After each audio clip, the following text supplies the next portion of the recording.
Wolverine, everybody's favourite Clint Eastwood-esque Canadian bruiser with a penchant for popping claws and growling out his words, has had a good long life in Marvel Comics over the years, growing as a character but never really undergoing the kind of changes we've seen in other heroes under the comics publisher. Still, even with his generally consistent personality, there's a lot out there that audiences and readers tend to get wrong. Hugh Jackman's Wolverine, stunning and iconic as he might be, differed somewhat from his comics counterpart, and while Logan's just as popular on the page as he is off it, some of his subtler traits fall to the wayside when writers focus on his more obvious quirks. With that in mind, I'm Ewan from What Culture, and here are 10 things everyone gets wrong about Wolverine. Number 10, he can't die. With titles like Death of Wolverine headlining Marvel Comics in the last few years, it's pretty safe to say that while he's just as likely to come in and out of the revolving door that characterizes superhero lifespans, Wolverine is still very much capable of actually dying. Most of these deaths, and yes, there are more than one, have to do with his healing factor failing, whether through natural means like old age, or through experiments by his many enemies. There have also been instances in which Magneto is able to control Wolvie's adamantium skeleton and literally rip him apart. That doesn't look pleasant. Number 9, he can't get hurt. This might seem redundant in light of the character's perceived immortality, but part of Wolverine's character that many people, fans and writers alike seem to have forgotten over time is that, even avoiding death, Wolverine does in fact feel pain. From popping his claws through skin to getting cut, bruised, battered and shot, Wolverine has about the same pain threshold as any human, albeit a very, very high one. He'll always heal from these wounds, of course, but unless the injury is completely burned away his pain receptors, he feels every last second. Apart from his ability to feel pain, there are also weapons made specifically to hurt him, like the Muramasa blade, which could nullify his healing factor. His advanced senses also mean that sensory overload can hurt him, something that a few savvy villains have taken advantage of time and again. And you thought he was badass before. Number 8, his height. Now, this is an old argument, but one that non-comics fans may not have picked up on over the years. Hugh Jackman is a near-perfect Wolverine for the camera, but not entirely accurate, for one very obvious reason. He's an entire whopping foot taller than Wolverine in the comics and animated TV series, which is one of Marvel's shorter heroes at 5 foot 3 inches, or Adam Cleary size if we're going off What Culture presenters. He's much smaller than your average Canadian man, and even a bit shorter than your average Canadian woman. It absolutely doesn't detract from just how intimidating he can really be though, but it's the kind of size difference that many artists forget is much more visible when he stands beside his teammates, especially during his semi-regular arguments with a 6 foot 3 inch Scott Summers. Number 7, his mutant powers. While it's been addressed in the films, Wolverine's iconic adamantium claws have made a few fans forget all about his original bone ones, which were eventually infused with adamantium during the Weapon X program. And though his healing factor takes front and center when people talk about what the mutant is capable of, there are a few of his other mutant abilities that are often overlooked. His telepathic resistance, for example, has played an important part in his fights in the past, a result of Xavier's own shields and some part of his healing factor acting as a deterrent for some weaker telepaths. He's also resistant to extreme weather, possibly as a result of his healing factor, as he's seemingly unaffected in sub-zero temperatures. His animal empathy also allows him to understand the emotional state of animals around him, which comes as a side effect of his advanced senses. Number 6, he has no children of his own. Partly due to the films and his lonesome nature, people seem to think Wolverine isn't the fatherly type, and while that's arguable to some extent, that doesn't mean he hasn't fathered a good number of mutant children over time.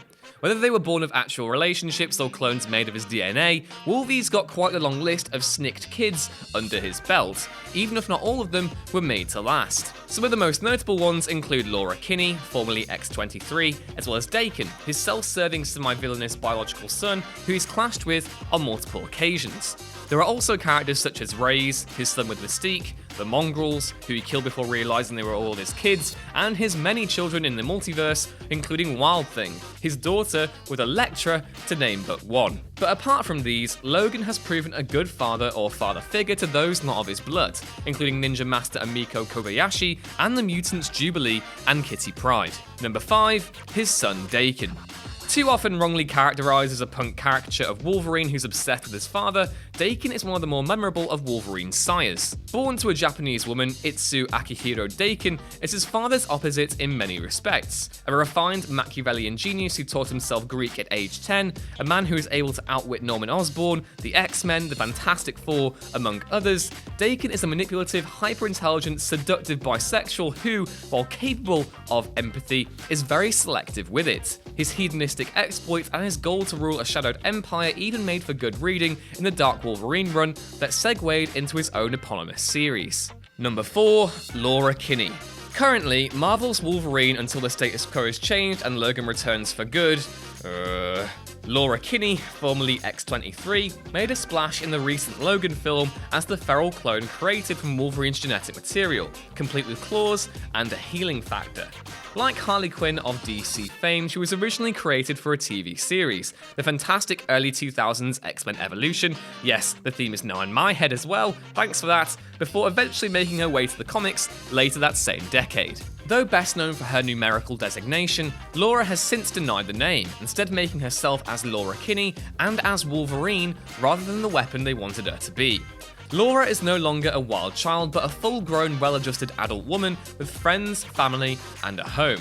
Big sister to Gabby and little sister, though technically his aunt, to Daken, Laura has established herself alongside stalwarts like Captain Marvel and Ironheart as a hero of the Marvel Universe in her own right, and not just as Wolverine's clone.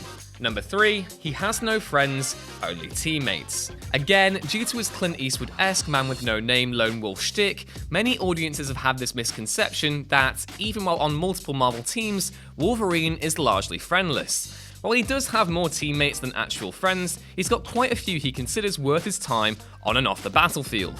The most notable one, counted as his best friend over the course of his adventures in the Marvel Universe, is Nightcrawler, or Kurt Wagner. The misfit Blue Mutant has earned himself the nickname of Elf and counts as one of Logan's closest friends with whom he shares a long and storied history. Apart from Kurt, characters like Kitty Pryde and Jubilee have earned Logan's friendship and mentorship as a sort of father/grumpy uncle figure, and characters like Storm and Charles Xavier have earned his love and respect. He also formed a solid friendship with Steve Rogers way back in World War II. Number 2, he's only ever been on the X-Men. Wolverine's various stints on different Marvel teams are often forgotten due to his long-running association with the X-Men.